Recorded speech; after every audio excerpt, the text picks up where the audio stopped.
que tal falar sobre os mitos socialistas, tipo, das experiências, tipo, Holodomor, o Carré Vermelho, essas paradas assim? Oi, eu não entendi nada, Caio. Como é que foi? Que tal falar das experiências socialistas, tipo, os países que já foram socialistas ou Ah, que tá. são socialistas na teoria? Sim, Tipo, China, Cuba, a Coreia do Norte, que... sim. No caso, sobre esse país socialista, é uma coisa que eu percebi bastante, principalmente aqui na internet brasileira e tudo mais, né? Que, como eu já falei antes, eu não estudei teoria lendo material em português, eu estudei lendo em inglês. E Aham. não foi porque eu fui atrás dos gringos, nada disso. Na verdade, o grupo que eu aprendi não tinha nenhum americano, não tinha porra nenhuma. Era um grupo feito em maioria de gente do terceiro mundo mesmo, libanês, iraquiano, mexicano, turco, indiano, para poder discutir, né? Não só discutir a teoria, mas discutir a história também, a história do socialismo, essa coisa toda, poder compartilhar materiais que cada um só tem em cada língua, enquanto a gente usava o inglês para teoria comum, para ler, por exemplo, Capital, Manifesto, Crítica do Programa de Gosta, as coisas todas. E no caso aqui, todo mundo admirava como em português tinha bastante material sobre a Coreia do Norte, por exemplo.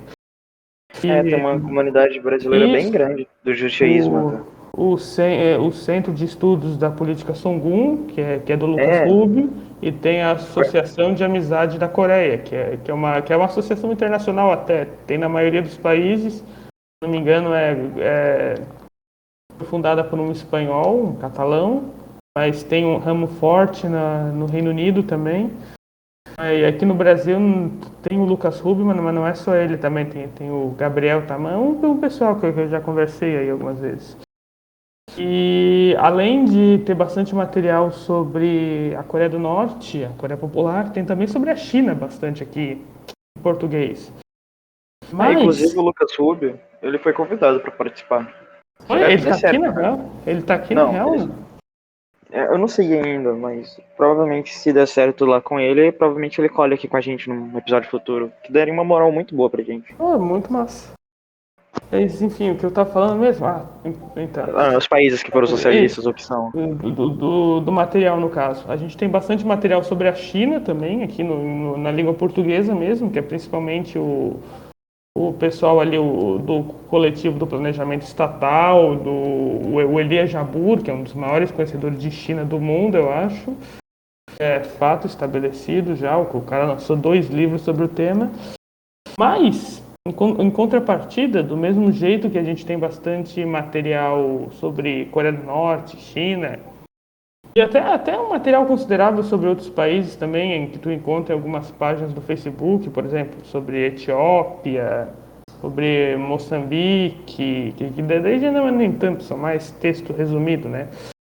Mas a gente carece de bastante material em português a respeito da história da União Soviética. Isso é, por incrível que pareça, porque pode parecer assim, né? A história soviética é tão batido pro o socialista, para o comunista, ele praticamente tem que saber tudo da história soviética, né? Porque não é É que, assim, os caras não sabem porra nenhuma. A maioria dos marxistas, leninistas, socialistas, diabo que for, eles caras não sabem porra nenhuma da história soviética, da história russa, da história tipo Eurásia assim, como um todo. Carece muito material, porque aqui a gente pega só o quê? A gente pega aquela teoria do bem Holodomor e foda-se. isso, não é nem isso, cara. O que na É um verdade o que a gente negócio aprende. bem preguinho martelado, sabe? Ah, teve a revolução depois do czar, dos liberais, depois teve a revolução de outubro. Tem gente que nem sabe disso, tem gente que acha que os bolcheviques derrubaram o czar mesmo, faz uma puta salada ali, vai. Daí depois tem o quê? Daí depois tem o período curto de Lenin, daí tem a NEP, daí o pessoal fica muito nessas intriga ideológica, sabe? Que daí pega A o galera outro, perde tem muito tempo Bukharin, dizendo que Trotsky, Stalin é o Stalin. Trotsky. Tem essa porra aí, e o pessoal não se encarna no que real são os acontecimentos da história soviética.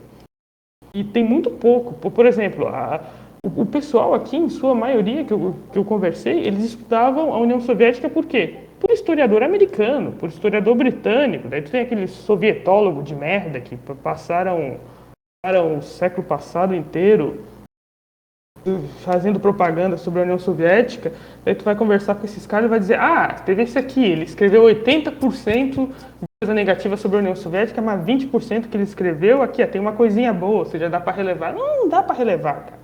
Tu quer estudar a União Soviética, tem que estudar os autores russos, tem que estudar Yegor Yakovlev, tem que estudar quem Nikolai Starikov. Tem essa turma toda, tem um cara só que morou na Rússia, que é o Cristiano Alves, da Página Vermelha, não sei se alguém aqui já ouviu falar desse cara. Ele traduziu bastante o conteúdo do russo, até do inglês, e ele faz um trabalho muito bom em trazer mais clarificação sobre a história soviética aqui para a língua portuguesa, porque o nosso material que a gente tem sobre a União Soviética é um material muito porco, cara. É um material que foca demais essas intrigas ideológicas pequenininhas, fica sempre nessa construção teórica, não abrange o que foi a União Soviética como um todo, a representação que a União Soviética tinha para o povo, como, por exemplo, a gente fala sobre a China, fala sobre a Coreia Popular, o que a Coreia representa do seu contexto geopolítico, isso é muito limitado na União Soviética. Só se fala das brigas teóricas, da queda, daí só tem a fala da queda e do Holodomor, burocratização. praticamente. Isso, daí teve a Grande Fome.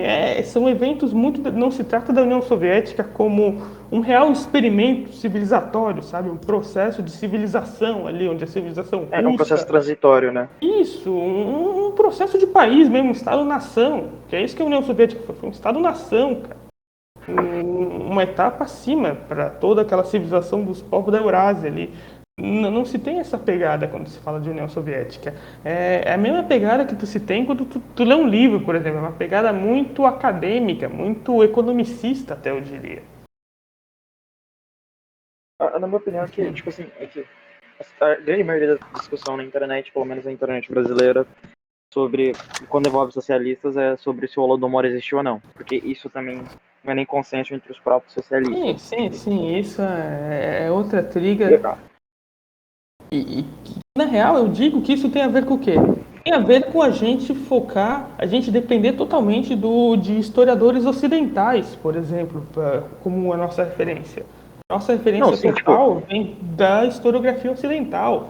A gente não estuda o que os russos, por mais que seja um russo liberal, seja um russo conservador, seja um russo da puta que o pariu, o que esses historiadores russos escreveram sobre a União Soviética. A gente não vai direto à fonte, a gente depende da historiografia ocidental. E por depender da historiografia ocidental, sempre tem que passar por esse mito. Daí fica essa leitura muito.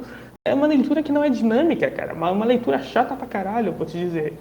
Eu tenho amigo, eles começam a estudar a União Soviética e falam, cara, é muito chato, porque tu tem que ficar decorando o nome de bolchevique, mas não por que tu tem que decorar nome de bolchevique específico? Por quê? não, Porque tu tem que decorar por quê? Porque cada um tem um significado teórico específico para uma corrente de socialista específico. Vá merda, cara. Sério, vá merda. Tem uma amplitude muito maior do contexto material, histórico, de relevância ali por trás do que só isso. Ou seja, eu acho que é uma cabeça muito pequena, tipo assim, é um resumo muito encabeçado para uma simplificação, um revisionismo histórico daquilo que realmente foi o fenômeno. e o fenômeno da União Soviética, o país, a União Socialista, a União das Repúblicas Socialistas, ele deve ser estudado por todo mundo que se nomeia socialista, independente da vertente, tipo, trotskista, stalinista, anarquista, Por quê? Exato. todo mundo. Porque foi um período da história em que o processo do socialismo foi o primeiro país socialista, e o processo do socialismo ele sai pela primeira vez do papel. Ele sai pela primeira vez dos livros de Marx, de Lenin, para ser colocado na prática. Então, eu acho que o que você está falando ele é bem coerente com a realidade, que pouca gente pega, de fato, a União Soviética fora da versão ocidental que a gente tem dela. E se a gente for trabalhar na versão ocidental, a gente vai ficar preso na mídia norte-americana, que foi a única mídia do Ocidente que falou da União Soviética, assim, de uma maneira primária, porque a gente tem as fontes secundárias, que, por exemplo, os jornais do Brasil, como a Globo, são fontes secundárias, porque os Estados Unidos eles conseguiam as notícias antes, E eles noticiavam nos países dele e os países pequenos, de terceiro mundo, que na grande maioria da América, depois retransmitia aquela notícia traduzida. Então, realmente é um. A Globo ela pega o conteúdo, principalmente de política externa, é tudo de agência, porque hoje no mundo tu tem praticamente o monopólio das agências de informação que distribuem pelo mundo afora, né? Tem a Associated Press, que é americana, estadunidense no caso, tem a Reuters, que é do Reino Unido, e a AFP, que é a francesa. Ou seja, essas só que ela é três. portuguesa, não? A AFP? Não, a AFP é francesa. E são essas três que distribuem informação pelo mundo ocidental e suas esferas de influência, né? Que eu digo, que eu não considero a América Latina um ocidente. Isso pode até ser outra discussão. Eu considero no momento a América Latina a esfera de influência do ocidente. Por isso a gente está suscetível a tudo quanto é lavagem cerebral que eles fazem, no caso. O imperialismo se mostrando real, né? O imperialismo que a idealização de países não imperializados, imperializando outros países com a sua soberania provida do capital. Cara, sobre aquilo que tu falou da importância da União Soviética para tudo socialista, eu iria mais além até, cara. Vou dizer, o socialismo hoje em dia só tem significado real, no mundo real, só significa alguma coisa na política por causa da União Soviética. Se a União Soviética tivesse caído no século XX, quem ia se lembrar do socialismo? Qual era a relevância que o socialismo ia ter para o mundo? O socialismo, ele só, hoje em dia, ainda se mantém como algo relevante por causa da União Soviética. Porque foi a União Soviética que deu um significado, a União Soviética e posteriormente a China, que hoje em dia tem China, Cuba... a China hoje em dia, né? E, cara, se não fosse a União Soviética, qual seria o significado do socialismo? Não teria significado algum, entende? Seria essas ideologias pequenas, seria que nem o pessoal que se diz ser, anarcomutualista. Anarconacionalista. Tem uma vertente que é apoiada por uma galera da Europa, anarco-nacionalismo tribalista, algo assim. Nacional anarquismo, que os ucranianos Lev, ela diz que tem. Seria uma ideologia dessa, cara, seria uma ideologia minúscula. O socialismo hoje, o marxismo principalmente, que a nível mundial é uma ideologia que tem partidos em todo o continente, move países, move discussões, move o quê? Move ainda as relações geopolíticas de um jeito ou outro, não tem como negar. Não teria significado se não fosse pela União Soviética. Ou seja, a relevância que a União Soviética tem para o socialismo real, não digo nem socialismo real no conceito que a União Soviética, que o Brezhnev colocou lá nos anos 70, digo no socialismo na realidade mesmo. Se não fosse pela União Soviética, o socialismo não ia ter relevância alguma. A gente não teria China socialista, a gente não teria uma série de... A gente estaria num estado bem pior do capitalismo. Não teria nem o PT, o Partido dos Trabalhadores, o PT, que é um partido social-democrata, não teria nem o PT, né? Não teria nem isso, não teria centro-esquerda, não teria nem o estado de bem-estar social que hoje em dia tem no Ocidente, que tem na Europa Ocidental, que os Estados Unidos não é nem capaz de implementar, mas tem no Canadá. Não teria nem isso, não teria nem essas reformas, não teria... Provavelmente a gente não teria chego nas 3 crises do capitalismo que teve. Ou seja, se não fosse pela União Soviética, a história teria sido outra, cara. E isso muito mais relevante ainda para o socialismo, para o socialista. O cara que se diz socialista pretende uma alternativa para a ordem vigente, para a unipolaridade que a gente tem agora. E essas crises que tu falou, alguma delas é aquela da guerra nipo-americana, que quando o Japão entrou no mercado de carros, a bolha de carros dos Estados Unidos quebrou, lá em 79, se eu não me engano. Isso foi nos anos 90, não? Foi que não, confundi com a bolha imobiliária do Japão. Isso nos anos 70? Foi por aí que o Japão começou a entrar no mercado americano na verdade, estadunidense, né, de carros. E aí, como já tinha, tipo assim, que tinha empresas muito consolidadas e o Japão veio com uma mão de obra barata, ele veio com uma mais-valia quase que absoluta, fazendo com que os preços fossem bem menores que os carros americanos. E com isso eles conseguiam vender mais barato. Isso causou uma crise lá. Cara, eu tava me referindo mesmo ao... Como é que é? Caralho, me esqueci o nome. O consenso de Bretton Woods, que foi estabelecido no final da Segunda Guerra, né, que propôs o quê? Que propôs o Plano Marshall, que propôs o Sim. funcionamento Não, mas do é que eu ia capitalismo mencionar até. no pós-Segunda Guerra Mundial e tudo isso, que mais tarde levou o quê? Levou à crise do Eu, petróleo, levou a tudo isso, levou é, ao surgimento do neoliberalismo, a é segunda isso que crise eu ia do falar, capitalismo. que essa quebra do mercado de carros nos Estados Unidos, ele é um exemplo franco de que o liberalismo, quando o liberalismo ele não tem autossustentabilidade, ele não consegue se manter sozinho. Aquele mito de que a interferência estatal ela é desnecessária, ela acaba caindo por um mito mesmo, porque quando se Cara, tem não, continua. quando se tem um mercado muito aberto para qualquer iniciativa, a exploração do trabalhador ela fica mais ela ela se torna mais necessária para a mão de obra do trabalho. Quando você tem, não que preços menores sejam coisas ruins para a gente, mas os preços menores eles partem de algum princípio, eles não surgem do nada, eles surgem de algum processo de produção. E para ter preço menor, continuando mantendo o lucro, você abaixou algum custo. E normalmente o custo que é abaixado é o da mão de obra. Então quem acaba se ferrando é sempre o trabalhador. Então quando o liberalismo ele sai da ideia de Mises ou da escola austríaca como um todo, ele passa a ser prático, ele só é um método de explorar mais ainda o trabalhador, o proletariado. Ele só explora mais ainda além do que a compreensão capitalista comum pode alcançar.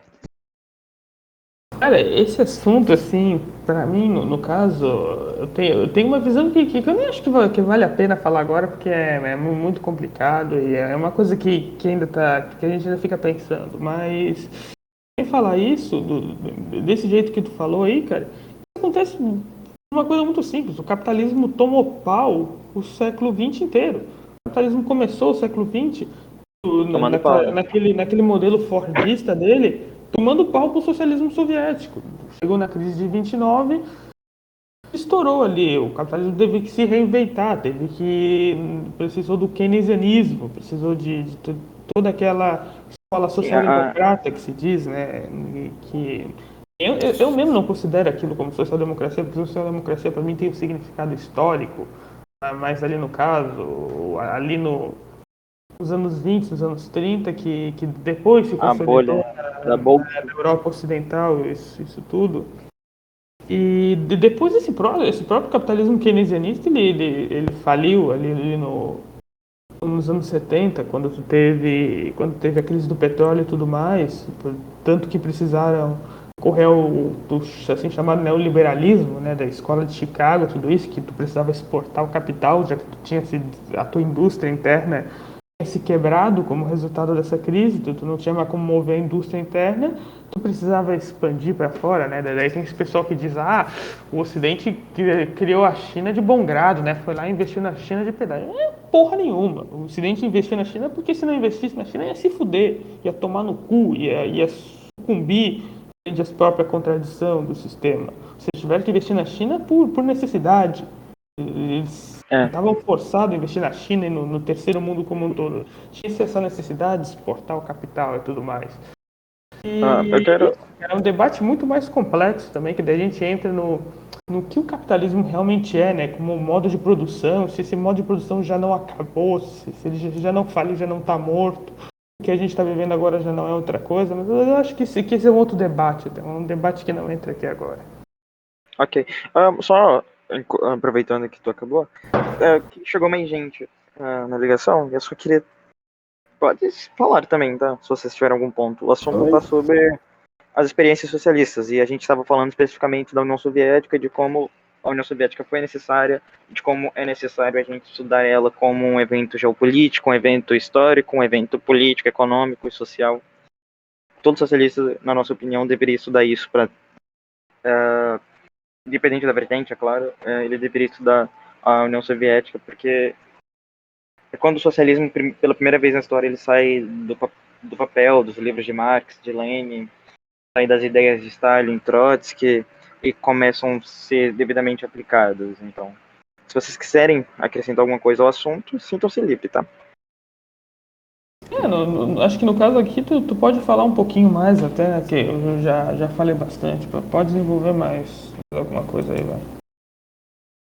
Assim, então a gente tem um consenso aqui, independente, nós somos vertentes políticas, mesmo que de esquerda, nós somos meio que não concordantes em quase tudo, mas a gente chegou num consenso de que realmente a União Soviética, tanto no caso do marxismo e como no caso do anarquismo, ela deve ser um evento, um fenômeno social histórico estudado, correto? Sim. Outro ponto que eu acharia interessante a gente também tratar é sobre as mentiras do socialismo. Evidentemente, a União Soviética tem várias sobre o socialismo, tem várias sobre a China também. Tem, quando se trata de mentira e socialismo na mesma frase, abre um leque de possibilidades muito grande. Sim. Principalmente aqui no Ocidente, né, em que, como a gente falou mais cedo, a matéria vem de fontes imperialistas que representam primeiramente seu interesse, depois a informação. Então, mas enfim. Tu acha que a importância do estudo também da China, da Revolução Cultural, do Mao Tse Tung, do maoísmo, também é necessária para todo socialista? Cara, eu acho que ela tá sendo necessária, né? Tá se tornando cada vez mais necessária com a realidade que a gente vive no agora. Eu acho que a China tá mudando o curso da história e por mais que a China também hoje em dia divide muito a esquerda e o pessoal socialista, né? É uma discussão própria só entre si. Mas eu acho que estudar sobre a China, principalmente hoje em dia, independente da tua versão, não, perdão, da tua tendência, vai te ajudar muito a compreender as limitações do capitalismo pelo ponto de vista da unipolaridade, cara, pelo ponto de vista do império hegemônico financeiro que foi construído no Ocidente, né, sobre os Estados Unidos, que foi herdado do Reino Unido, do mercantilismo, essa coisa toda. Ou seja, eu acho que estudar a China está sendo, sim, necessário para entender a realidade que a gente está entrando agora, a realidade material da multipolaridade, que a unipolaridade está chegando no fim, cara, tá acabando. É que essa ideia do maoísmo lá na China, eu vejo como assim, ela é necessária para uma base teórica que defende que a gente tem realmente de fazer uma revolta uma revolta de tomada do poder na ideia mais violenta possível, assim, na ideia mais brusca, quando alguém fala para você, a gente tem que tomar o poder pela violência, e a ideia mais violenta que surge na tua cabeça, eu acho que a gente deve estudar o maoísmo por conta disso. Porque Cara, o maoísmo, ele começa assim, por uma revolta violenta do poder, mas que ele tinha como ideia a consolidação do Estado pós essa revolução, pós essa guerra civil. Que o eu vou Estado te fosse. dizer, isso é Oi, pode muito falar. mais, não, isso é muito mais um ponto de vista de uma vertente política que existe hoje em dia, né? Eu diria que é até muito talmudista em relação como é que se diz? Em relação ao pensamento de Mao Tse Tung como um todo, porque tem que estabelecer isso também, né? Quando a gente fala de maoísmo, de Mao Tse Tung, o que é. Quais são essas ideologias que falam? Por exemplo, aqui no servidor a gente fala muito de Gonzalo, desse pessoal aí que segue o Partido O Comunista do Peru, Sandeiro Vermelho, né? Sendeiro Sendeiro Vermelho. Luminoso, isso.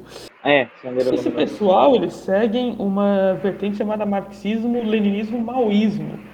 Foi A proposta quarta espada, pelo. né? Na real, a quarta espada ainda é acima do maoísmo. Tu vai entender, porque assim, esse cara aí, o Gonzalo, Abimel Guzmán, né, com o nome de guerra dele, que a gente estava falando antes, Esse é o do Gonzalo, nome, né? isso, ele propôs que o maoísmo era uma etapa superior ao leninismo, mas até então estava tudo bem, isso a gente concorda, né? Mao Tse Tung fez análises específicas ali, trouxe um novo significado para o marxismo-leninismo para parte ali do terceiro mundo, aquilo tudo, mas o que Gonzalo faz, ele pega e ele coloca aquilo como uma etapa superior, acima do leninismo, acima do próprio maoísmo. Ele pega e diz, não, Mao falou isso, mas agora a gente tem uma missão a fazer essa teoria, a gente tem que expandir ela. Logo, aí que vem a quarta espada, vem a quarta etapa, que é o quê?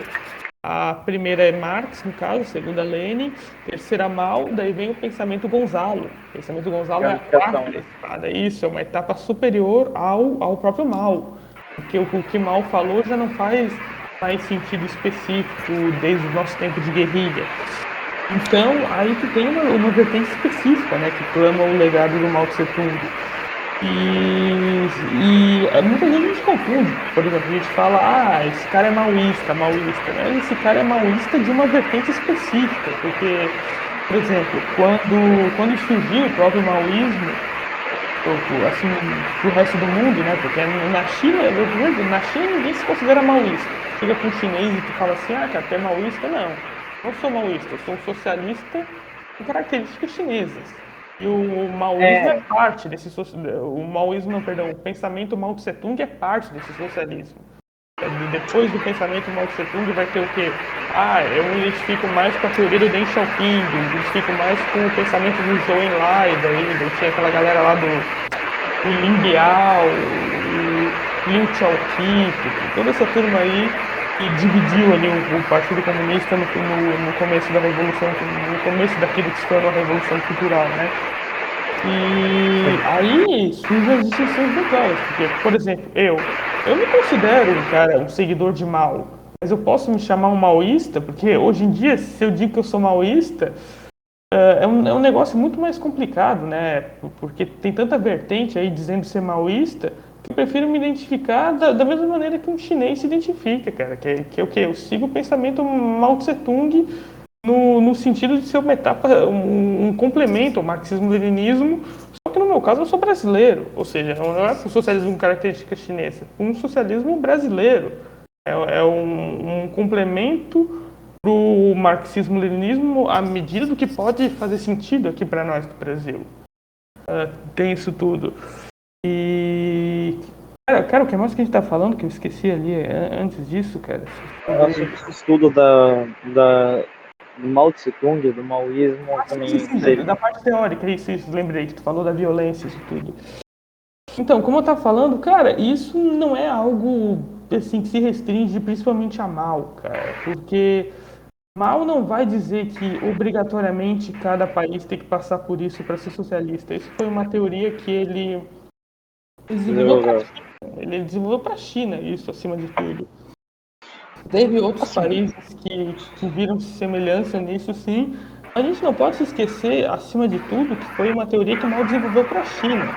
A contribuição que eu vejo, por exemplo, dessa teoria para o mundo todo, vou dar aqui um exemplo que eu estava conversando enquanto eu estudava teoria ano passado.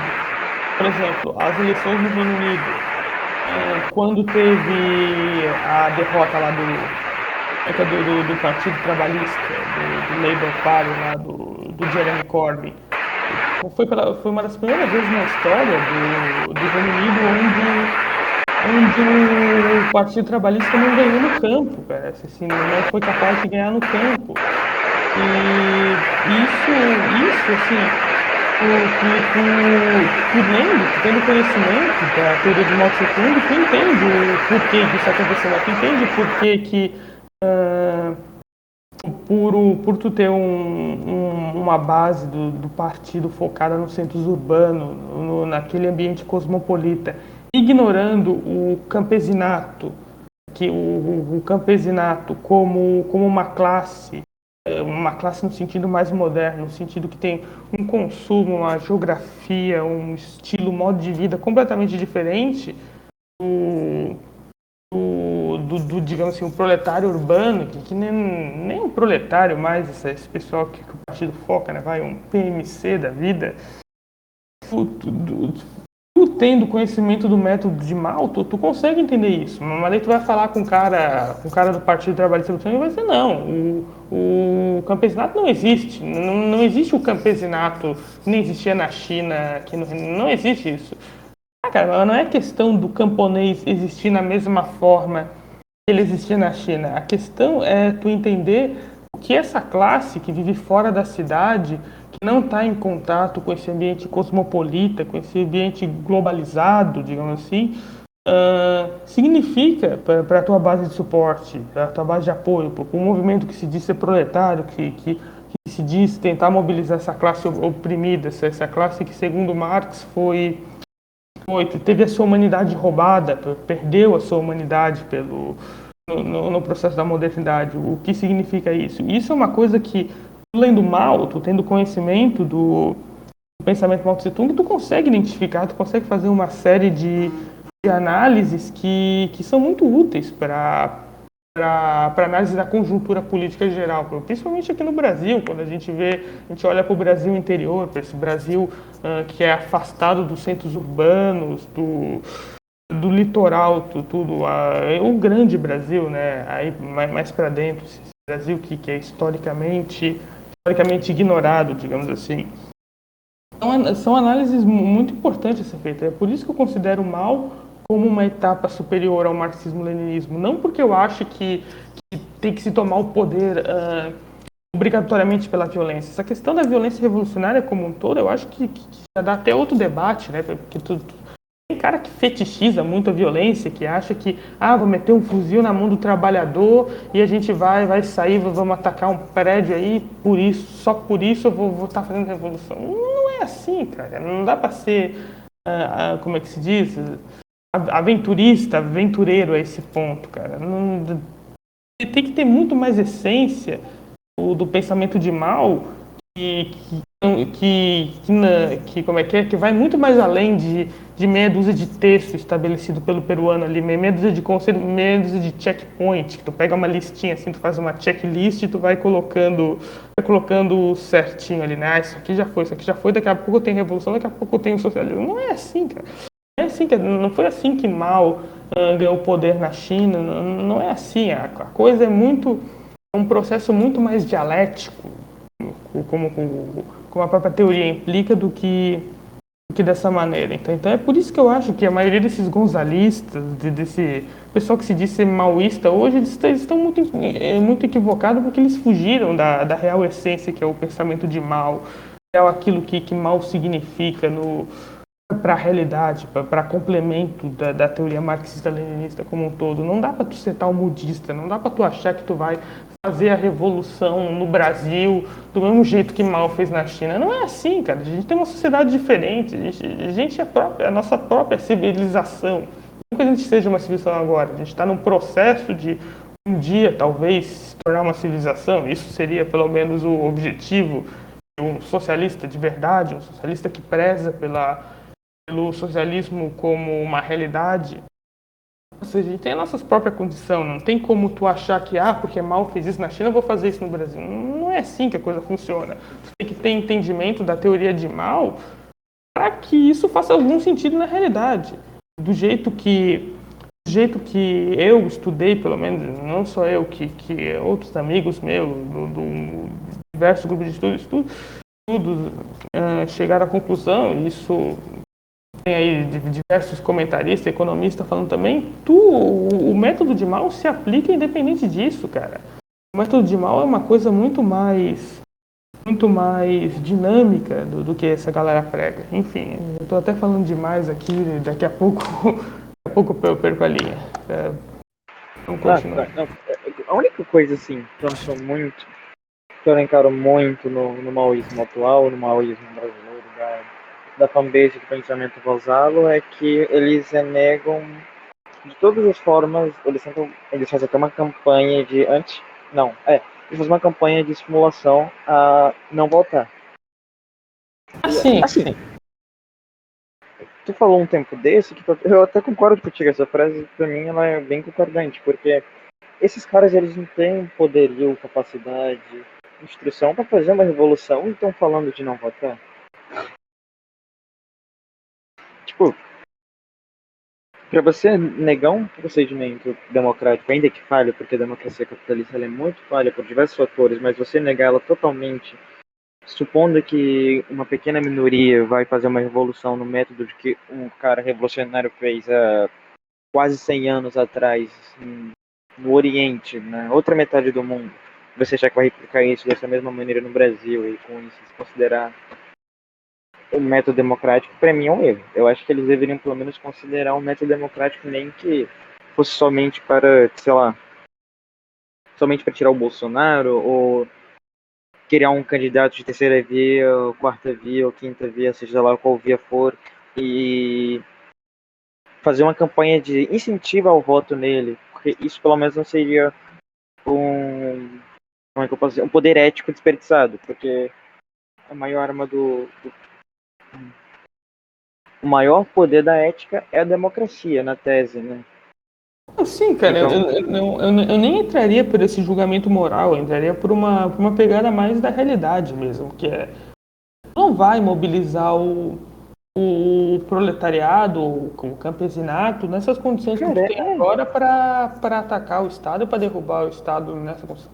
A gente não cara, consegue. assim, A função do porra, socialismo. desde a era Vargas isso é tentado e nunca foi conseguido, Sim, você vai sim. conseguir isso em menos de um ano.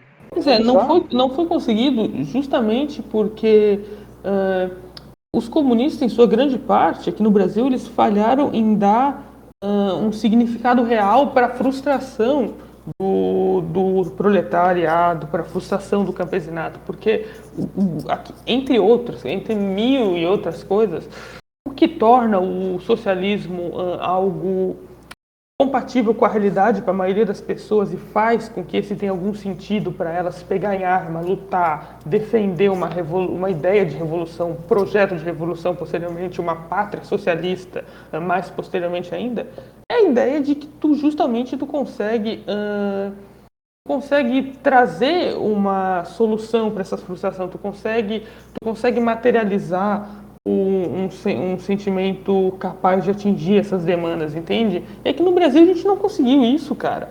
Ou seja, por essa própria questão da democracia burguesa, que, como eu falei, eu não gosto de pegar essa pegada moralista, mas assim, no caso, eu vou mesmo pela realidade, cara. É o jeito mais fácil que tu tem, é o jeito mais abrangente que tu tem de, como é que é? Expor esse sentimento anti-burguês, esse sentimento anticapitalista, cara. É tu lançar um candidato independente, realmente, que aí é outra discussão, no caso. Eu não acho que no momento a gente tenha qualquer candidato capaz de representar essa frustração do povo, né, esse Não tem, cara. A sentimento. gente tem uma frustração, eu creio que a frustração que a gente tem hoje, pelo menos que muita gente da esquerda vai votar no Lula agora, a frustração não é contra a burguesia em si, porque eles Isso, não sabem exato. ainda o que é burguesia. A frustração é contra o Bolsonaro. Tipo, eles passaram de uma realidade onde, por exemplo, em 2008, a gente tinha. A nossa economia era muito mais estável, o dólar era muito mais barato, que combinava uma série de outros fatores econômicos, que tornava a vida do proletariado mais tranquila, por assim dizer. E aí, em 2018, você vê um processo de reestruturação desse sistema político totalmente oposto. Você vê um cara que realmente disse que tudo que o Lula fez, tudo que a Dilma fez, tudo que todo governo de esquerda no Brasil, se existiu, fez. Então, esse cara, tipo, em um ano, ele com fake news, com uma propaganda de ódio muito grande, ele conseguiu tirar essa ideia do proletariado de revolta à burguesia, que já não era muito fomentada.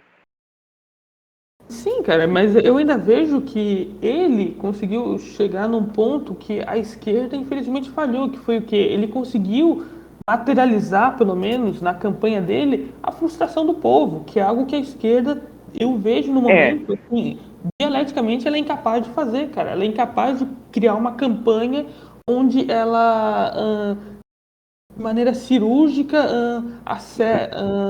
dialoga com as frustrações do povo. Diz aqui, vocês odeiam o estabelecimento político, vocês odeiam tudo isso, essa série de motivos. Nós estamos aqui para propor uma alternativa para isso. O Bolsonaro, cara, do jeito tosco, do jeito hipócrita, do jeito imbecil dele, ele conseguiu dar uma materialidade para essa frustração. E foi aí que ele conseguiu ser eleito, cara. Porque a esquerda, ela tá muito mais preocupada em quê? Em glorificar essa ideia abstrata de democracia que a gente tem pelo próprio bem. Que é o quê? Que sim. é essa ideia de uma vitimização eterna, que a gente tem que impedir um outro 64, um outro golpe militar. Que tu ignora que esses golpes militares acontecem por uma dialética ainda maior, acontece por uma série de contradições que tu não vai evitar só por pedir para defender esse sistema. Esse sistema democrático burguês é a razão pelo qual essa porra desse golpe acontece para início de conversa. Ou O seja, golpe de 64, o proletariado, ele veio saber do golpe que o modelo de governo mudou, ele veio descobrir isso muito depois do golpe. sim, cara, assim, porque não é algo que dialoga exatamente com ele, entende? Dialoga com uma ideia muito mais cosmopolita, abstrata e liberal e ocidentófila, assim, E voltada esse para aquele processo ele ocidente ocorre de uma maneira primeiro-mundista. muito... Oi?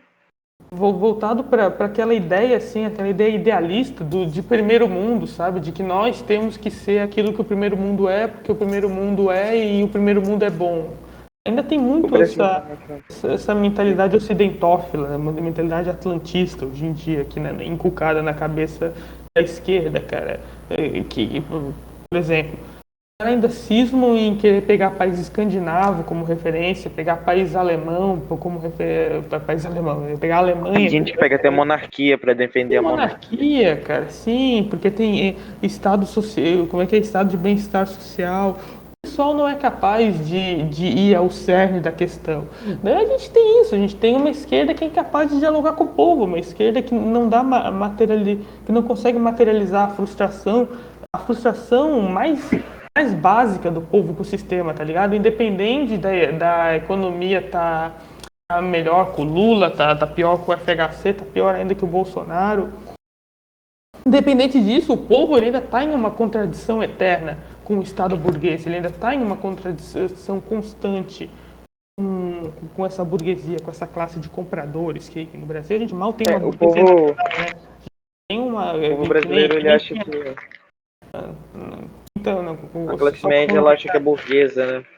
isso, mano, e é que nem Cuba no tempo da Revolução. Cuba não tinha uma burguesia nacional. Cuba tinha uma burguesia de compradores que era subserviente ao imperialismo. É uma coisa aqui no Brasil. A gente não tem uma burguesia nacional, assim, propriamente dito. Uma burguesia de compradores. É uma burguesia que não tem qualquer sentimento patriótico, entende?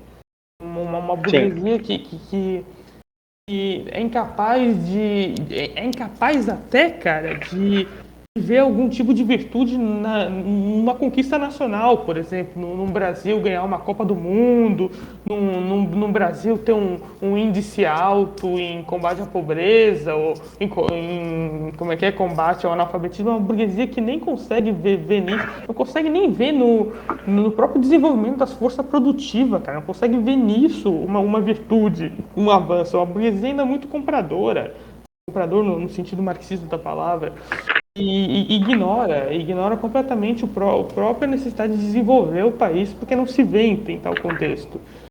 Sim. Então, para finalizar isso aqui tudo, né, voltando ao ponto específico da questão que eu estava falando antes, cara, a democracia burguesa, essa democracia nojenta que a gente tem no momento, é ainda a melhor forma que a gente tem de propagar o sentimento anti-burguês, o sentimento anticapitalista, de lançar um candidato que seja capaz de dialogar com o povo, como, por exemplo, teve no Peru agora com o Pedro Castilho, teve na Bolívia com o Evo Morales, todo esse processo assim desse pessoal mais à esquerda, representando uma base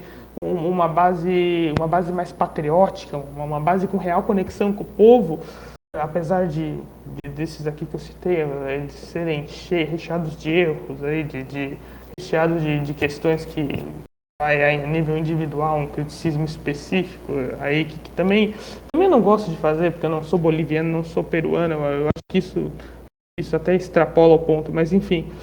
A gente tem que lançar um candidato ou um partido que seja capaz de representar realmente essas frustrações do povo, cara. A contradição bem básica que o povo tem com a classe dominante, tem com o sistema capitalista. E para isso a gente tem que romper algumas barreiras do assim chamado identitarianismo, né? Não estou aqui pedindo para abandonar qualquer que seja a causa de minoria, como é que seja que a pessoa fala. Mas tu tem que fazer com que isso faça sentido pro povo, tu tem que dialogar com o povo, tu não tem que dialogar com a minoria especificamente, tu tem que dialogar com o povo de uma maneira que a minoria seja inclusa, entende? Tu tem que trazer um significado, uma relevância conceitual pro povo que dialogue com aquilo que faz faz a condição dele ser uma merda, a condição socioeconômica, social dele como um todo. A exploração do materialismo histórico por um todo não é expressa em nenhum candidato. E aí o proletariado ele não se vê reconhecido propriamente, ele não se vê como proletariado. E com isso ele acaba caindo na laia de burgueses, como foi o caso do Bolsonaro. Exato. E, assim, sendo sincero, o Moro ele tá sendo bem cogitado, e ele já, se eu não me engano, anunciou, né, a campanha e tudo mais. Sim. E, assim, as grandes questões de voto dele são pessoas que, e vou ser bem sincero com vocês, são pessoas que se frustraram com o Bolsonaro, não vão de cara com o Lula, e se frustraram com o Bolsonaro, que é a patota liberal, a patota MBL, por exemplo. O MBL já está sumidamente, por assim dizer. Então, o tá surgindo. MBL virou oposição, né? Virou o quê? Virou o guardião da Constituição, o guardião da democracia, o guardião do caralho a quatro, tudo o MBL. Não, o Hoje MBL é muito hipócrita. O MBL compartilhava fake news junto com o Bolsonaro e agora com os Bolsonaro de fake news. Eu acho isso muito da hora. Mas enfim, voltando. É que eles estão conseguindo fisgar realmente uma revolta. Porque o que realmente fez eleger o Bolsonaro, o famoso proletariado de direita. E eles estão fazendo esse processo de novo com o Moro, só que dessa vez é com a própria direita em si, que representa Bolsonaro, e da esquerda. Ou seja, eles estão seguindo uma terceira via que não é uma terceira via, é só mais da mesma direita, entendeu? Só mais a representação dos direitos burgueses representados novamente. E ainda vou além, são a representação dos direitos burgueses e do imperialismo americano, porque, porra, um monte de Moro investigação. É o candidato da CIA, né? Isso que eu ia falar. Um monte de investigação chegaram à conclusão de que tem gente dentro da CIA que chegou a falar em livro e tudo mais que o Moro ele era fortemente influenciado e financiado pela CIA. O FBI, se eu não me engano, em algumas ações ele teve acesso livre, tá ligado? O Moro só assinou o papel, nem considerou porra nenhuma pro FBI só agir aqui no Brasil. Em alguns casos passou pano até. Isso já foi confirmado por documento e tudo mais. Isso é o fato. E aí, de novo, o proletariado brasileiro ele não se toca. E a gente vai fazer o quê? Vamos se erguer de novo pelo segundo governo, pelo terceiro governo consecutivo, porque Lula também foi, de certa forma, um capacho do Obama. Isso vocês têm. Tu tem. Oi? Foi, cara. Assim, eu não diria que nem o Lula chegou a ser, porque o segundo mandato do Lula em específico é um mandato que eu ainda respeito, assim, em partes. Não, sim, de fato Dilma, foi um excelente governo, mas que eu não o digo que foi um Obama. excelente governo, mas eu digo que foi um governo que, o nível aqui que a gente tem no Brasil, foi um governo bastante tolerável. Melhor, inclusive, que o primeiro mandato, o primeiro governo dele, que foi um governo deu bastante zica e ainda trouxe um monte de problema para a esquerda, né? Mas isso é outra discussão. Mas eu digo no próprio governo da Dilma, onde ela foi, cara, basicamente incapaz de agir frente ao Obama literalmente espionando ela e diversos agências relacionadas ao governo americano interferindo aqui no Brasil para propor uma revolução colorida, coisa que até a Rússia O Putin avisou a Dilma e o Putin Lula, né? avisou, sim, cara. Eu tava vendo, isso foi ano passado ainda, até tava vendo uma live do Elias Jabbour, ele falou que um amigo dele que serviu como tradutor nessa conversa do Putin e da Dilma, o Putin avisou a Dilma, falando aqui, o Dilma, tem agência gringa por detrás, tem o NED, tem a Open Society do George Soros. Essa turma não quer ver o desenvolvimento do Brasil, essa turma não quer ver porra nenhuma, essa turma quer ver o Brasil do jeito que tá, do jeito subdesenvolvido que tá. E a gente tem a chance de eleger um cara que é servo dessa galera, né? Pois é, ou tu dá um jeito neles, ou tu se fode. Daí a Dilma ainda chega e fala, mas aqui no Brasil a gente tem liberdade, diferente de alguns países, né? Daí, porra, né? Se tem a liberdade. Pois é, né? Aí tu... Não, eu acho interessante. Fala aí. Que mesmo o Putin sendo de extrema direita, o Putin ele é contra o imperialismo americano. Cara, o Putin acho que dá até uma outra discussão específica sobre ele aqui, mas naquele caso do Moro especificamente que a gente tá falando, né, cara? Isso é um negócio que eu ainda tô meio em dúvida, porque eu não sei se o Moro ele é capaz de cativar realmente com o povo, assim, um sentimento de identificação que o Bolsonaro mesmo, ou vai, que até o próprio Collor, vai, né, nos anos 90 conseguiu cativar com o povo. Sei lá, cara, o Moro é muito engomadinho, o Moro é muito arrogantão, assim, como personalidade. Cara, mas aí que tá. Ele não é nem aquele O, rico, calma aí, ele não é nem aquele rico que o pobre ainda gosta de ver, tá ligado? Aquele rico que tá sempre com um sorriso na cara, que entra, tipo cumprimenta. Hang, né? É isso, ele não é nem isso, cara. Ele é um cara bem arrogantão, um cara bem de escritório, bem água de salsicha. Assim, eu não sei se ele é capaz de cativar no povo algum tipo de sentimento capaz de eleger ele. Eu acho que entre ele e o Lula ainda, cara, quem decide esse voto vai ser a classe média, né? Se for qualquer coisa, se ele conseguir esse mínimo de apoio com o povo, né? Mas, enfim, diz aí o que tu acha em relação a isso, ao Moro com o povo mesmo. Cara, é que essa representação de imagem da classe proletariada se vê no candidato é um problema que a gente apresentou antes. Em seguida adiante, a gente teve um caso que eu posso dizer idêntico e pela segunda vez o participante em questão participou da primeira, que é o Lula. Ah, na primeira eleição de Lula, se eu não me engano, foi com o Collor. Isso, essa mesmo. E nessa eleição, o Collor era um cara engomadinho, cara de terno, bonito, aquele cabelo boi lambido, bem água de salsicha, como tu falou. É, cara, E mas ele, o... ele ainda dialogava com o povo de um jeito que eu não vejo o Moro dialogando, cara. Ele ainda Só que aí andava que de. tá, o lance Ele tinha um do... carisma, cara. O Moro é um cara sem carisma algum, pelo menos até agora. Não sei que Só que diabo aí que tá. se ele vai dançando, que vem em pagode, se ele vai montar em boi malandro. Eu não sei o que ele vai fazer. Mas por enquanto, esse filho da puta não tem carisma nenhum, isso eu te garanto. Assim como o Cara, povo, aí cara. que tá. O lance é que carismaram, não sei se essa palavra existe, mas deixaram o Collor mais gente como a Sim, sim. gente. Por exemplo, isso até a própria, não a própria Globo, mas pessoas da Globo admitiram depois do governo Collor que Globo, principalmente. sim, a Globo, por exemplo, transformou ele na cara do trabalhador. Tipo, por exemplo, ele não suava naturalmente nos debates. A Globo colocava uns gotas de água falsa para dar uma entonação de mais trabalhador, entendeu? De um cara mais suado. Por exemplo, perguntas do debate antes eram passadas para ele com respostas que fossem de acordo com o público. Coisa Uhum. que, em todo momento que ele tinha oportunidade, ele chegava e falava que o Lula era analfabeto. Isso era hilário. Candidato, nesse debate, né? Candidato, o que vocês pensam sobre o socialismo? Teve até uma pergunta nos debates, socialismo no leste da Europa. E o Lula dá uma resposta bem sensata até, né? Diz que é a revolta do proletariado, que finalmente está se encontrando e com isso o proletariado vai assumir poder de cada vez mais nação. É E o aquela Collor vira ladainha bem. Pois é. aí o Collor vira e responde: "Eu não sei então, eu pelo menos sei ler. Não sei se o candidato que está competindo comigo sabe, né? Então, era um Pois é. anticarisma. Foi que basicamente aconteceu com o Bolsonaro, que o Bolsonaro também era arrogante.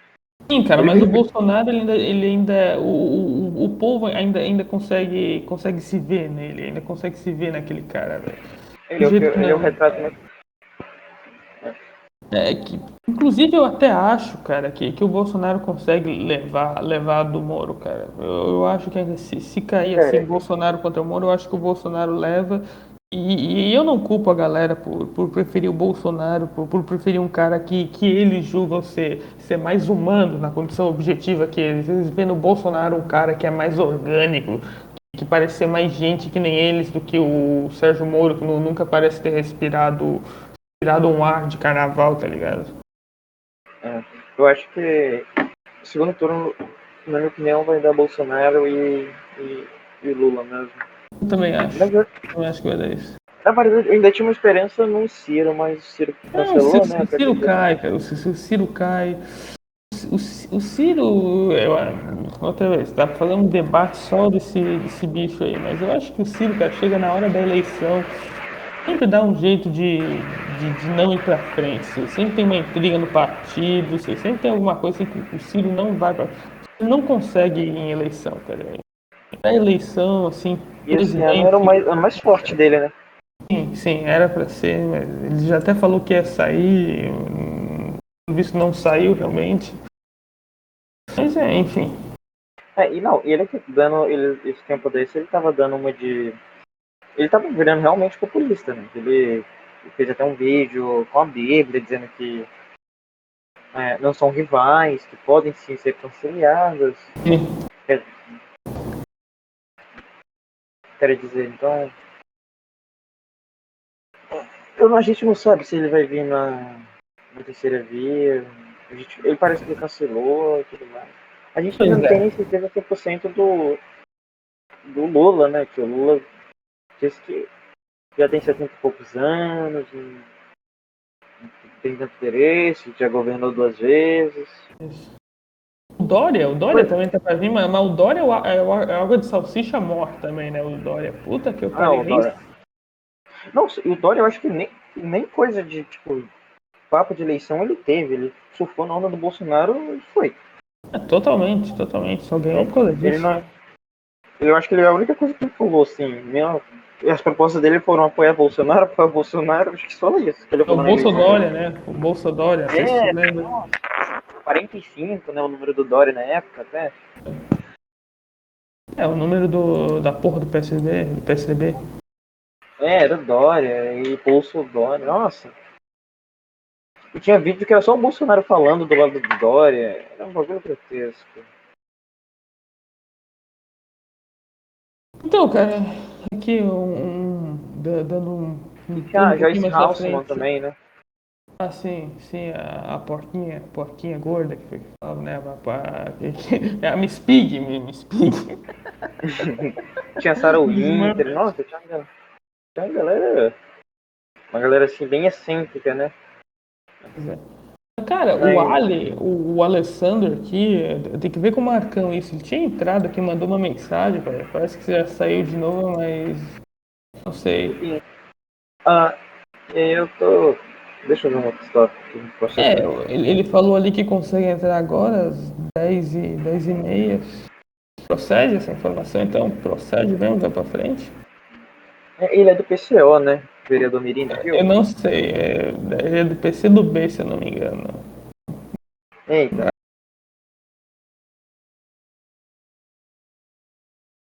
ele é bebê. PC do B.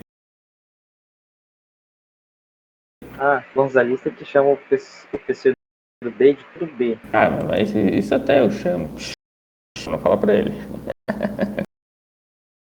Mas, enfim. Acho que o papo tá indo bem, pelo menos pra Pois mim. é, tu não quer falar alguma coisa aí do anarquismo, já que a gente já falou pra caralho aqui de experiência socialista, de socialismo Então, soviético, seus ascendentes, essa coisa toda, não quer falar um pouquinho aí de anarquismo, alguma coisa do tipo? cara, eu realmente concordo que como anarquista a gente tem que observar o movimento social, o fenômeno geopolítico, histórico da União Soviética. E, tipo, quando eu falo isso pra uma galera que é mais socialista, stalinista, leninista, trotskista, eles já me olham com uma cara torta. Assim, eu não vejo motivo, mas, na minha opinião, Eu não entenderia também, mas. não, é que tu tem que observar ela como uma sociedade socialista. Porque na análise de Bakunin, o Estado governado pelos revolucionários, ele seria tão ruim quanto os czares. Então, tu tem de analisar a União Soviética como um processo socialista governado por revolucionários. E aí, daí tu tira a tua conclusão. Se tu achas que foi um excelente, tipo, se foi realmente um Estado bom, que ele cumpriu com seus deveres com o proletariado, que, enfim, um Estado bom pro proletariado, tu não é anarquista. Se tu acha que o Estado foi o meio termo, que realmente foi bom, mas que a ideia de não haver um Estado e termos sociedades federalistas autossuficientes, que é a ideia do anarquismo de Bakunin, se tu achar essa ideia, É tipo assim, Bakunin que se válida, pronuncia, inclusive, não é? Bakunin ou é Bakunin? cara, eu chamo de Bakunin mesmo. Eu só não chamo de Mikhail porque tem um monte de Mikhail, principalmente no Caiu aqui socialismo. mais tempo.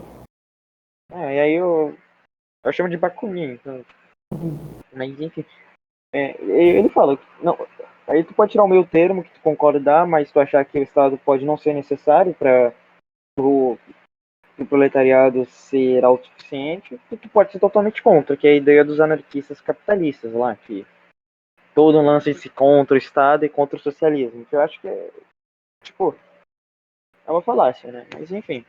Então, eu vejo a União Soviética como realmente um Estado que foi bom. Foi, mas eu acho que o proletariado não necessariamente careceria do Estado, dele fomentar um Estado para que ele chegasse nos objetivos dele, entende? Então é por isso que eu falo que eu vejo a análise da União Soviética como fator primordial para definir qual vertente da esquerda tu é. Se tu acha que Trotsky, com as ideias dele, fosse mais coerente, tu já é contra Stalin.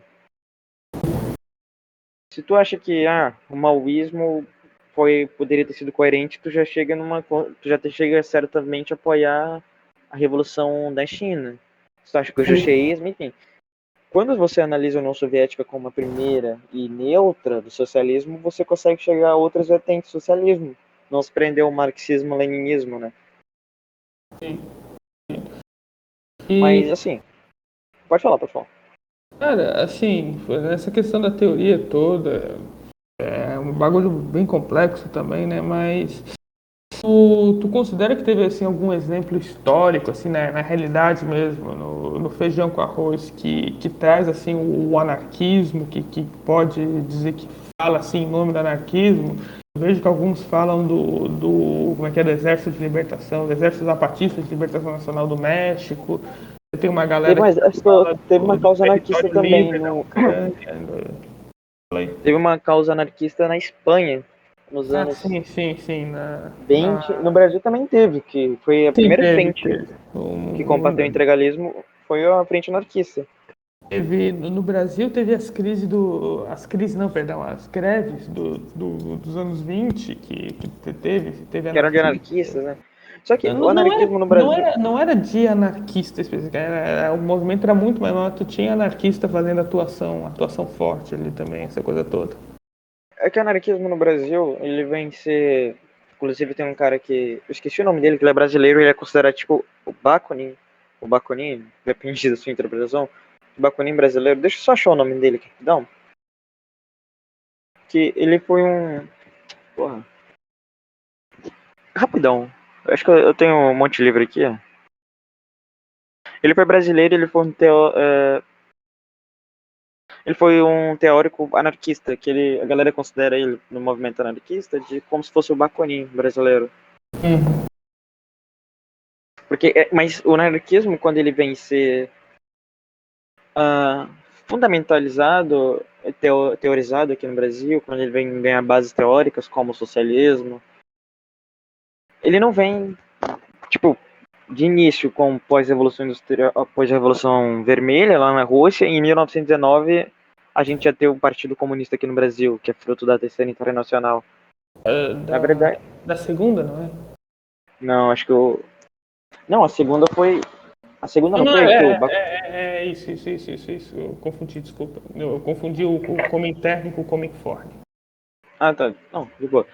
Mas quando o anarquismo ia ser fundamentado, pelo menos na língua lusófona, por exemplo, ele vem sendo nos anos 50, tipo, Bernardo Pessoa, por exemplo, um português que ele foi membro do Partido Socialista durante um tempo e depois ele viu que, eu acho que o proletariado ele teria a autossuficiência de fazer isso sozinho, e ele começa a virar um teórico do anarquismo, né? Então, quando o anarquismo vem ganhar força, pelo menos em língua portuguesa, que eu tenho uma certa base teórica do anarquismo, é nos anos 50, nos anos 40, tá ligado? No Brasil, tu diz, ou no mundo mesmo?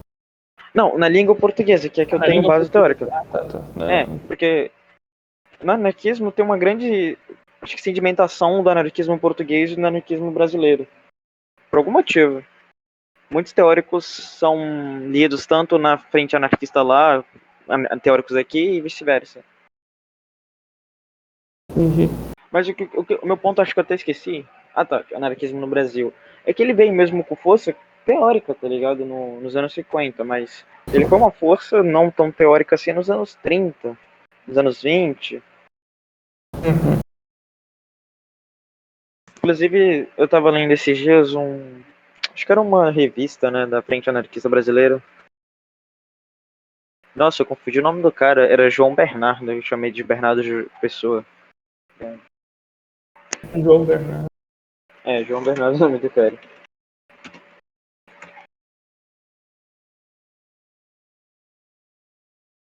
João Bernardo. Ele foi um, ele foi um grande teórico. Mas continuando. Ah, qual era o ponto mesmo? Ah, tá. Eu tava lendo uma revista que ela, tipo, ela conta que o anarquismo, ele ganha identificação com Proudhon, né? Mas ele já existia antes, tá ligado? Tipo, lá na Inglaterra já tinha assim, uma ideia de ausência de Estado, só que não tinha tão elaborada e como funcionaria. Mas se tem uma ideia. Se tinha Os uma ideia, ANCAP, né? os ANCAP especificamente, gosto de dizer que a Irlanda tinha um sistema que levaria a uma anarquista num pré-capitalismo, o que na verdade é baseado até numa visão bem racista contra os irlandeses que os próprios britânicos, no caso os ingleses, né, falavam que quando eles chegaram na Irlanda, a Irlanda era uma anarquia porque não tinha porra nenhuma, ali, meia dúzia de tribo que brigavam entre si, né, não tinha um sistema estabelecido e nós trouxemos civilização para eles.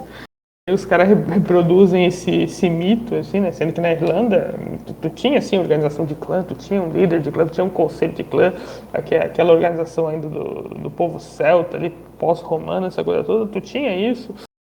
Só que, na cabeça dos ingleses na época, que tinha o reino, essa porra toda, o império, aquilo não era nada, né? É um povo que vive na barbárie ainda, que precisa da nossa civilização.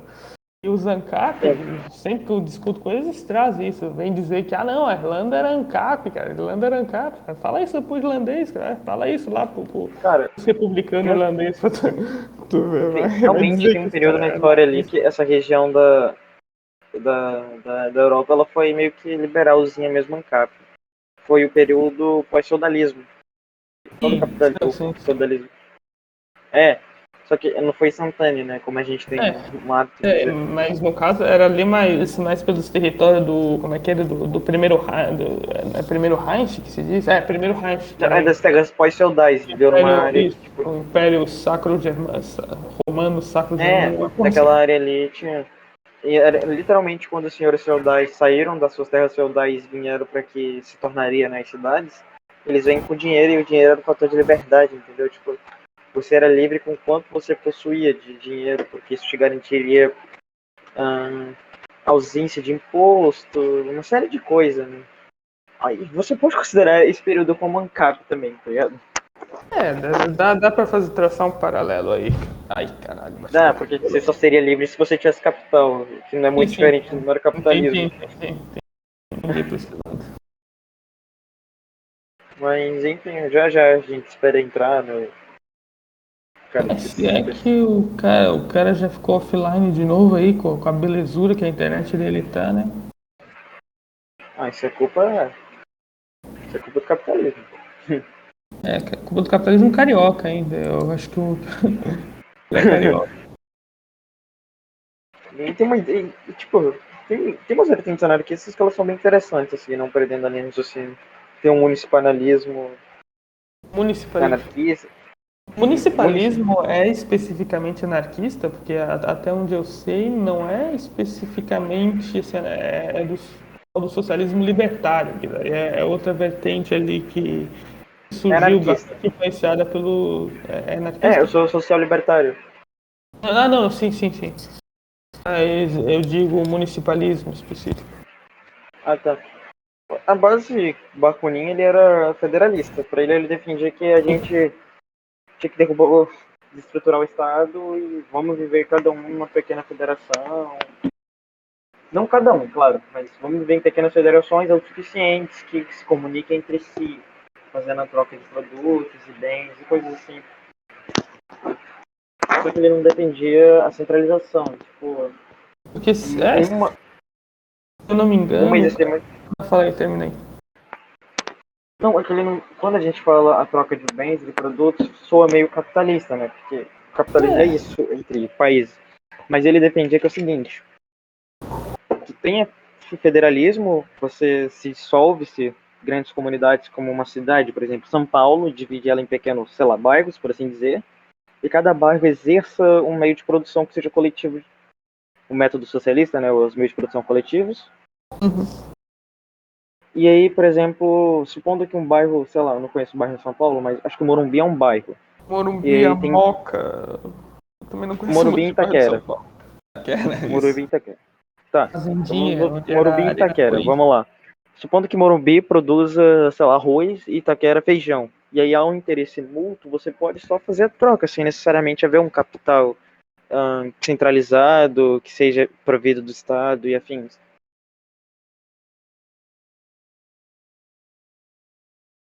Mas enfim, olha que interessante, a galera me chamando para outro debate.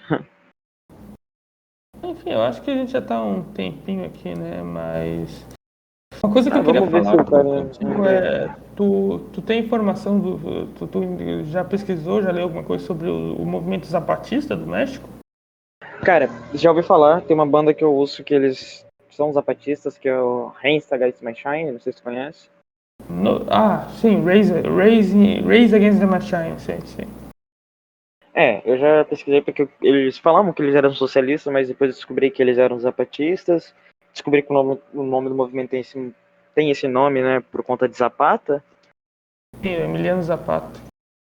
Se eu não me engano, esse pessoal do Raise Against the Machine, eles são tudo americanos, não são nenhum mexicano ali. Se eu não me engano, o vocalista, ele é descendente Ah, mexicano. tá. Não? Eu acho meio lerdo essa galera dizer que é zapatista, tá ligado? Porque zapatismo é um bagulho bem específico ali pro México, pra realidade ali de Chiapas, principalmente. Era o que eu pensava Eu já do. encontrei alguns anarquistas gringos aí que diz que eu sou zapatista, ou outros dizem que é o que eu sou do confederalismo democrático lá de Rojava. Meu irmão, tu é curdo, por acaso tu é mexicano, tu não é, cara.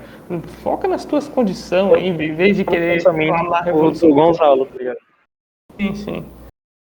Mas E esses zapatistas, cara, eles se consideram, até onde eu sei, municipalistas, mas eles não dizem per si que são anarquistas. Eles dizem que tem anarquista nas fileiras deles, assim como tem comunista, guevarista, das mais diferentes afiliações, mas eles se consideram sim municipalistas. Por isso que eu te perguntei antes, até se tu sabe, se tu tinha alguma informação a respeito do municipalismo eu só vi ser falar mesmo, anarquista, mas essa eu coisa. nunca fui atrás, tá ligado?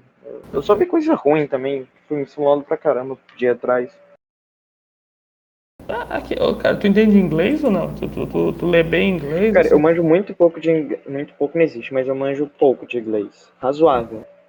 Porque se tu quiser, eu tenho um material aqui que eu achei até legal do zapatismo, que é uma resposta do movimento zapatista para um esquerdista americano, cabeça de tabaco aí, que foi naquela revista de almofadinha lá, aquela Jacobin Magazine, foi lá dizer, como é que é, os zapatistas não são anarquistas, e escreveu uma crítica lá, essas críticas esquerdistas infantil aí pros caras.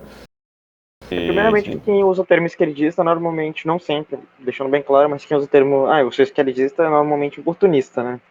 Sim, sim, aqui por uma linguagem mais marxista aqui que a gente usa do termo, né? O esquerdismo é meio que um insulto aqui, né? Nesse contexto que a gente tá usando. Ah,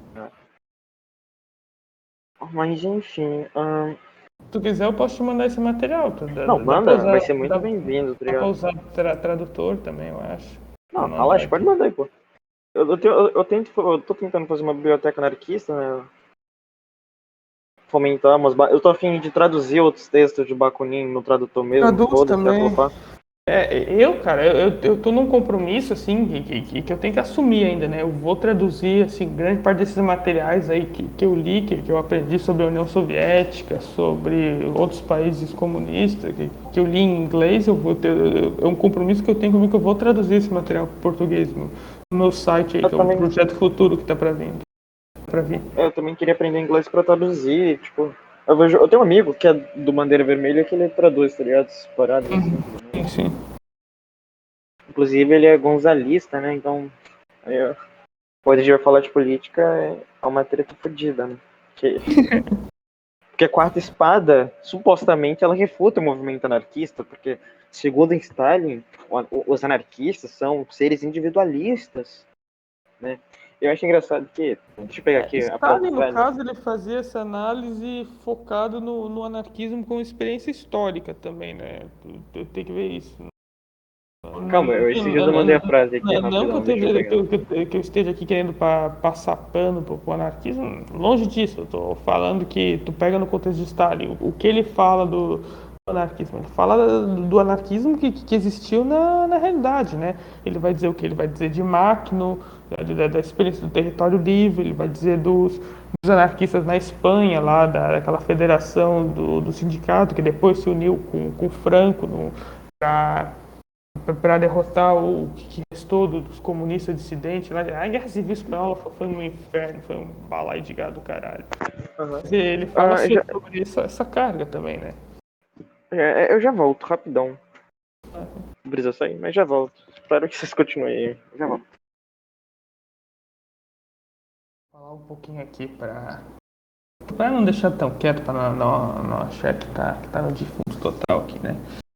Então, sobre aquele papo que a gente estava tendo antes do anarquismo e tudo mais, o Stalin, ele escreveu um livro em relação a isso, né? Não sei se é um livro especificamente, é um ensaio. Um ensaio onde o título é Anarquismo ou Socialismo. Ele faz uma pergunta. E nesse caso, o Stalin ele comenta sobre a teoria do Bakunin, do Kropotkin, do Goldman, Goldman, a Emma Goldman, perdão, que era uma anarquista alemã, se eu não me engano. Não, ela alemã não, ela era soviética mesmo, eu acho. Eu tô confundindo com outra. E o principal argumento que o Stalin fala no final do livro, assim, sobre conclusão, observando toda a experiência histórica do anarquismo na época, né, desde ali da Guerra Civil Russa até a Guerra Civil Espanhola, ele diz que é um sistema usando principalmente a obra de Kropotkin, ele diz que é um sistema que faz criticismo legítimo e tudo mais, mas é incapaz de propor uma resposta, incapaz de objetivamente e na condição material ali existente dos diferentes povos, é incapaz de propor uma solução que funcione. Por isso é um sistema que muitas vezes vive glorificando pequenos acontecimentos, pequenos espaços assim de tempo, pequenas conquistas, já que ele é incapaz de se relacionar com a realidade maior ali que existe em torno desse processo revolucionário todo. Mas, enfim, isso é uma outra discussão aí, é um livro interessante, um livro, ensaio. Eu não sei se tem em português, eu acho que tem. Deixa eu ver aqui na Marxists. Tem em português também, tem. Tem em português, mas eu não sei se tem completo, né? Aparentemente não tem todos os capítulos. Deixa eu ver aqui. Não tem todos os capítulos. Tá traduzido para metade essa porra aqui. Infelizmente é assim, né? O português ainda tem bastante coisa para traduzir. Mas, enfim, o camarada aí, o Marcão, né, pediu para eu falar um pouco sobre a opinião sobre o trotskismo e sobre o PCO, já que vai ser a próxima, como é que é o próximo assunto, o nosso próximo entrevistador vai ser do PCO, da trotskista. Cara, assim, o que eu acho do PCO? Essa porra que tá dando mensagem, não para de apitar, cara. Não tá fazendo nada. Enfim, o que eu acho do PCO? Eu acho do PCO, eu não tenho assim uma opinião muito forte a respeito do partido. Eu vou dizer que o partido, inclusive, é um partido que eu acho que é bem diferente da maioria dos partidos trotskistas assim, que a gente vê na história, que a gente vê no mundo todo, principalmente aqui no Brasil, na Argentina, na América Latina. A gente tem muita influência do morenismo e dessas outras ideologias ali, bem resultante da quarta, assim, autoproclamada quarta internacional, né, onde lá nos anos 50 teve 15 mil divisões, teve bicho da França, os anarquistas não, porra, os trotskistas da França brigaram com os trotskistas dos Estados Unidos, que brigaram com os trotskistas do Reino Unido, daí teve um grupão aqui na Argentina que apoiou um lado, e depois surgiu o morenismo, que é essa tendência demoníaca aí que hoje alimenta o PSTU e o PSOL. O PSOL, se eu não me engano, diz isso, ou pelo menos expressa seguir um trotskismo mais ortodoxo. No caso, é um trotskismo que não segue essa linha morenista, essa linha de divisão aí, muito influenciada pelo pós-modernismo, e aquele resultado ali que deu da Quarta Internacional. O pessoal parece ser mais raiz em relação a isso. E, cara, eu concordo com o PCO, assim, em diversas análises, tanto da conjuntura política nacional, como da conjuntura cultural, social, da política externa e tudo mais, da geopolítica, eu concordo com o PCO. Mas, porém, contudo, todavia, em relação ao trotskismo, eu vejo no PCO, assim, muitos elementos positivos. E eu não me colocaria, eu acho que assim seria uma hipocrisia muito grande da minha parte, assim, uma birra muito infantil, dizer, eu vou me colocar no caminho do PCO, não quero que o PCO se polarize porque é trotskista. Não, se o PCO for capaz de mobilizar as massas, de fazer isso tudo aquilo, eu vou apoiar, assim, especificamente, ainda mais, e, assim, falando pessoalmente, quantos países aí, quantos governos mundo afora, que eu acho que tem governos legítimos que expressam a vontade do povo e que real servem a um fim social. Isso desde o movimento do Partido Baath no Oriente Médio, na Síria, no Iraque, até o que? Até o movimento do socialismo africano na África, em países como Zimbábue, como Gana antigamente. Aqui na América Latina tem o bolivarianismo, o sandinismo. Eu não me coloco uma posição, eu me colocaria no caminho do PCO, assim, eu vou parar o PCO só por parar por ser trotskista. Não.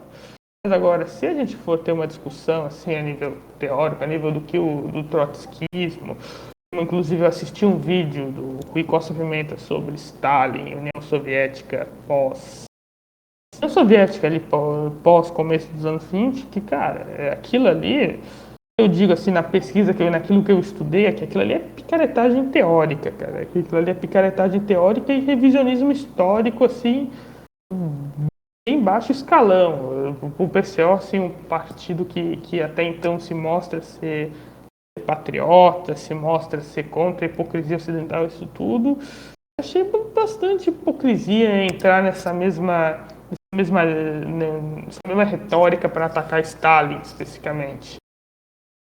Onde no caso, nos meus grupos de estudos aí da vida, fora da língua portuguesa, eu conheci um trotskista americano, me lembro até o nome dele, até hoje, Stephen Erwin. Ele tinha várias páginas, ele tinha um grupo, ele era muito ativo no Facebook. Infelizmente, ano passado, a conta dele foi excluída e tudo quanto era página que ele tinha foi excluída também. Stephen Erwin, ele era um trotskista muito consistente, que eu respeitava bastante, que eu considerava a opinião dele uma opinião extremamente válida. Ele tinha páginas de solidariedade com a Rússia, com a Ucrânia, depois as repúblicas da Novorossia, ali, do Donetsk, do Lugansk, páginas de solidariedade com a Venezuela, com o Zimbábue, com a Síria, tudo isso. Um cara nota 10, não tinha o que reclamar dele. E ele. Voltei. E aí, cara? Então, eu tô aqui falando sobre o PCO e trotskismo, tentando dar um resumo aqui, como o Marcão pediu. Enfim, eu tava falando do camarada Steven Ergo, que infelizmente sumiu, não tenho mais contato com ele. Mas, enfim, Steven Ergo era um cara que, ele obviamente, era um trotskista, ele fazia uma crítica a Stalin, criticava o stalinismo como fenômeno histórico. Mas ele tinha uma crítica consistente, uma crítica muito mais teórica, que não envolvia esses jargões aqui muito difundidos no Ocidente pelos liberais, que tinham em Trotsky um aliado contra o poder soviético, e como Trotsky mesmo se colocou historicamente como um aliado deles.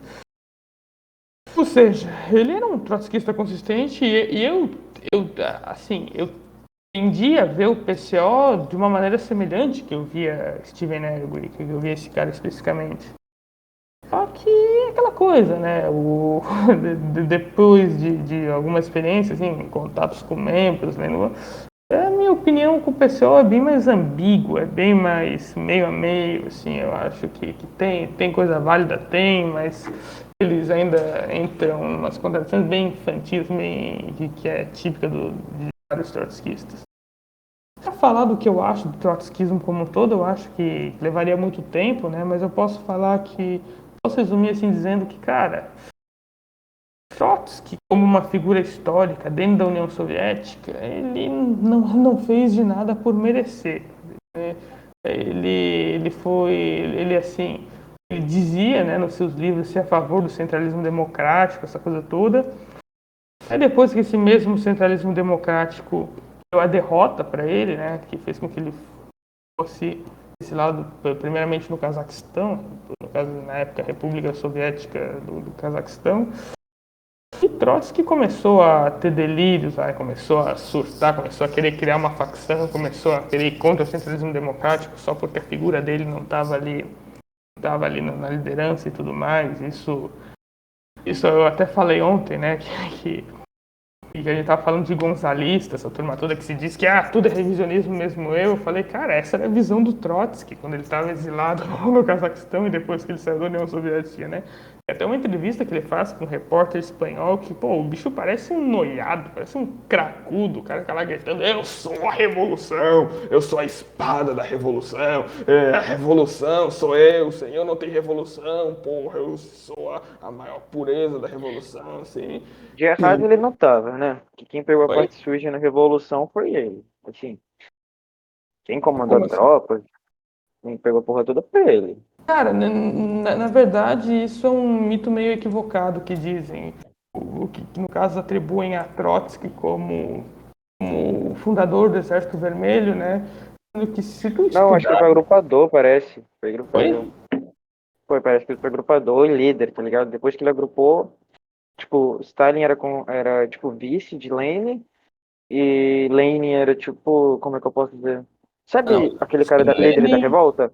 Lenin era o Ele secretariado geral e no caso que tu tá, acho que tu tá tentando falar é o Trotsky como líder da comissão militar. Na verdade, é, ele não foi posto como líder especificamente. Foram ele e mais 5 colocados como líder. Trotsky era entre esses 5, se eu não me engano, acho que era 5, o mais beneficiado entre eles pelo tempo que ele trabalhou com o Lenin. Pela confiança que Lenin sim. tinha nele na época, que depois perdeu totalmente. Mas assim, em termos de organização do Exército Vermelho, pelo que eu estudei, assim, cara, não sei se você já ouviu falar de Pavel Tibenko, aquele que, o marido da Kollontai, o que meteu o chifre na Kollontai e fez com que a Kollontai renunciasse parte da teoria dela lá de poliamor, essa coisa toda, e depois que ela Não, experimentou o nunca ouvi falar chifre não. todo, depois que ela experimentou isso, ela já não quis mais defender.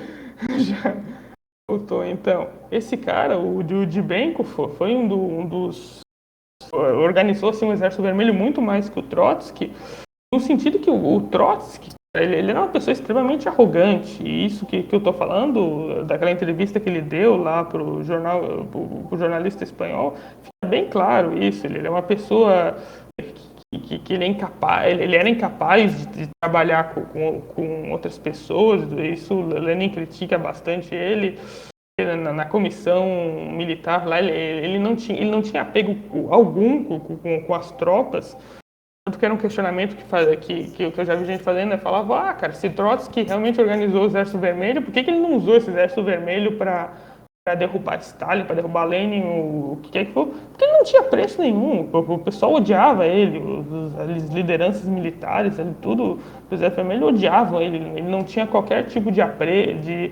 carisma Já com o foi, né? povo, com os camponeses, essa coisa toda. Ele era uma figura arrogante, porque ele representava uma facção que dentro do E Exército Vermelho, eu, especificamente, é uma facção bem cosmopolita, bem de classe média, bem idealista. não conseguia ver aquela materialização do socialismo soviético com os camponeses, ele não conseguia ver naquilo uma representação autêntica da revolução. Ele tinha essa visão sempre bem idealista de que a revolução tem que continuar acontecendo, se não é desse jeito, se não tem o Ocidente como foco, que o Trotsky ele tinha uma paixão platônica pela França, né, que inclusive é algo que o historiador Yegor Yakovlev diz, faz uma brincadeira, né, ele diz que tanto Trotsky como Napoleão tinham um plano. Eles queriam conquistar a Europa e ambos perderam na Rússia. Ele dizia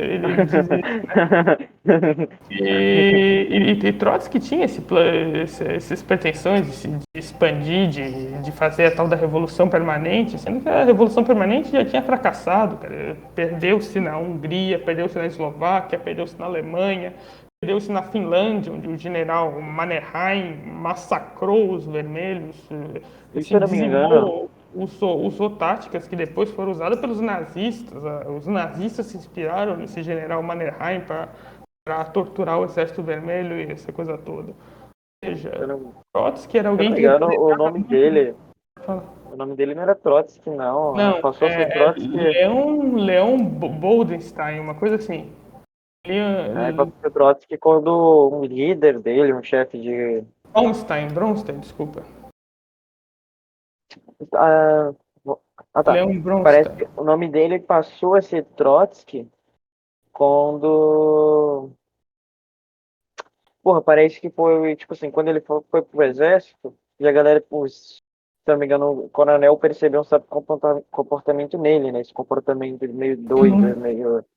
E aí, esse coronel meio que trocou o nome dele. Alguma coisa assim, eu já ouvi uma história dessa. Até onde eu sei, ele assim como Lenin, quando ele saiu do Império Russo, ele pediu um passaporte novo, né? Ele pediu um passaporte novo e nesse passaporte o cara deu o nome para ele deu uma opções e daí ele escolheu Trotsky. Mas tinha tinha Ah, alguma razão sim. por trás, tinha alguma razão por trás. No caso, pode ser esse aí do general ter dado esse nome para ele e tudo mais. Que parece que, tipo assim... E parece que ele também foi treinado, quando ele chegou ao exército, a ter controle de massa. Algo assim também. Na Inclusive, o mesma nome dele história que... não era nem Leon, cara, era Lev. Ele era de origem judaica, né? Ele era judeu, apesar de ser ateu, não possui qualquer apreço pela religião, pela cultura judaica. Marx também era, né? Oi? Marx também era, né? Mas o Marx, no caso, quem era judeu realmente eram os avós dele. O Marx cresceu num ambiente, assim, quando criança, ali dos pais, da família dele, já não tinha mais contato nenhum com o judaísmo, com a cultura judaica. Era mais uma questão só de sangue mesmo, assim, no caso do Marx. Esses dias eu vi uma história, né, no site maçom, que Marx era maçom e ele foi 32º grau da maçonaria. Isso aí são diversas histórias que tem, né? O Dom Pedro II aqui no Brasil foi maçom também. A maçonaria, cara, eu acho que nem vale a pena a gente entrar nesse debate agora, mas só para falar aqui rapidinho. A maçonaria, ela tinha um papel muito diferente no século XIX do que tem agora, né? Tu tinha, assim... Século XVIII, XIX. Na É, verdade, isso. no século Pega até a XVI, América ela Latina. ela Isso. surge como um movimento meio que proletariado, né? Quando ela surge, que Cara, prolet- pega aqui a América Latina, Simão Bolívar, o patrono aqui da independência de vários países da América do Sul, José Martí, o herói libertador da independência de Cuba, todos eles eram maçons, cara. Ou seja, não dá para encarar dessa mesma lógica aí, mas enfim, não vamos focar muito nesse assunto, né? ah, Porque a gente tá falando de Trotsky ali, dele mudar o nome. O próprio Lenin mudou o nome, né? O nome do Lenin original não era Lenin, era Vladimir Ilyich Ulyanov. O cara Lianov, parece. Ulyanov, que Lianov. inclusive é o mesmo nome de um cara aqui do servidor, que é Lev Ulyanov, que no caso ele pegou o primeiro nome do Trotsky e adicionou o último nome do Lenin, sem mudar. Pois é. Sacanagem. E o nome do Lenin, se não me engano, ele mudou por causa de um lago ou por causa de um amigo dele, mas daí essas outras discussões aí que tem, né? Mas enfim, só para fechar aqui esse assunto do trotskismo mesmo, o que eu acho do trotskismo, assim, não é uma qualquer tipo de análise individualista, assim, birrenta que eu faço, eu vejo o trotskismo como um fenômeno histórico, eu vejo como um fenômeno que só caiu para só caiu para o fracasso, só levou à derrota e a Era um teoria lago de perto da prisão, o como Marco o Marcão tá falando, era um lago perto da prisão que ele ficou, né, no tempo do Império Russo, antes de ser exilado. Botou o nome É. dele. Pô, Mas da hora, enfim, eu é não isso aí. manjava muito. Eu já falei bastante sobre Trotsky. Ah, Nem era o foco disso aqui, né? Falar sobre Trotsky, mas enfim. nossa, então a conversa foi a vários pontos, né? Eu acho que fluiu. Enfim, o Ali tá online ali, né? Se vocês querem dar uma chamada nele. Esse merda desse Wagner tá falando aqui, porra. Eu não quero mais nada de você e da tua puta. Vai te fuder, vai. Fala aqui o seu voz de moça do caralho. Entra aqui o seu moleque pau no cu, caralho. Ele não tá ouvindo, não. Ele não tá ouvindo. Ele saiu já. Né? Depois você explica pra mim essa treta que vocês dois têm. Ah, a treta Fica dele. depois.